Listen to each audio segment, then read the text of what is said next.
तो कई बार ऐसा भी हो सकता है कि किसी और व्यक्ति की उम्र उस घर में 18 साल के ऊपर की हो गई हो, तो हाथ की हाथ उसी समय वो उनका फॉर्म 6 भी भरवा लेंगे और डिक्लेरेशन भी ले लेंगे और उसकी मैचिंग और लिंकिंग भी पुराने एसआईआर से कर लेंगे। कई बार हमारे मतदाता अगर पढ़ने या लिखने में उनको दिक्कत है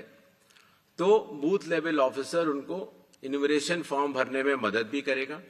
और मदद करने के बाद इस तरह के सारे इन्यूमरेशन फॉर्म्स मैचिंग और लिंकिंग करने के बाद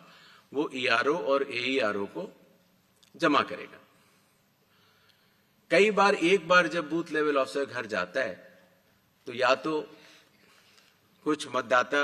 अवेलेबल नहीं होते या कहीं गए होते हैं और या उनको मैचिंग या लिंकिंग करने में कोई समय लग रहा हो, तो ऐसे केस में बूथ लेवल ऑफिसर्स दूसरी बार भी जाएंगे और तीसरी बार भी जाएंगे। 3 बार हर बीएलओ हर घर जाएगा। जो प्रवासी लोगों की समस्या को हटाने के लिए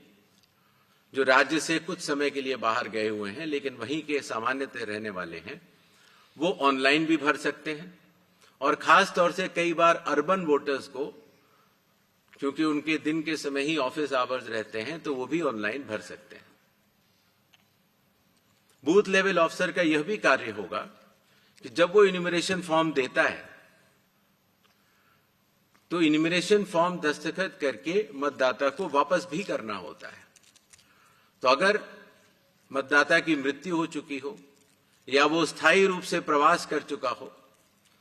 या वो एक से जगह ज्यादा रजिस्टर हो गया हो, तो वो उस जगह दस्तखत नहीं कर पाएगा और ऐसे लोगों की शिनाख्त करना भी बीएलओ की जिम्मेदारी है। एक बात मैं फिर कहना चाहता हूं कि जो मतगणना, वो इन्यूमरेशन फॉर्म की जो फेज होगी उसमें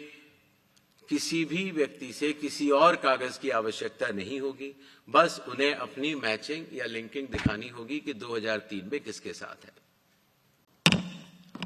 बिहार में एसआईआर के सफल संचालन के बाद आयोग ने देश के सभी 36 मुख्य निर्वाचन अधिकारियों के साथ 2 महत्वपूर्ण सम्मेलन आयोजित किए। इन बैठकों में एसआईआर से संबंधित अनुभवों, तकनीकी प्रगति और भविष्य की दिशा निर्देशों पर भी व्यापक चर्चा की गई। पिछले एसआईआर की मतदाता सूची से मैनुअल भी और तकनीकी तरीके से भी दोनों स्तरों पर मिलान का कार्य लगभग पूरा कर लिया गया है और इसके तैयारी के आधार पर अब चयनित राज्यों में एसआईआर का दूसरा चरण प्रारंभ किया जाएगा। याद रहे, एसआईआर का प्रमुख उद्देश्य है हर योग्य मतदाता को सूची में शामिल करना और अयोग्य को मतदाता सूची से हटाना। आइए अब पीपीटी के माध्यम से आपको विस्तार में एसआईआर के इस फेज 2 के बारे में बताते हैं। If you like this video, then like, share and subscribe to Mirror Now.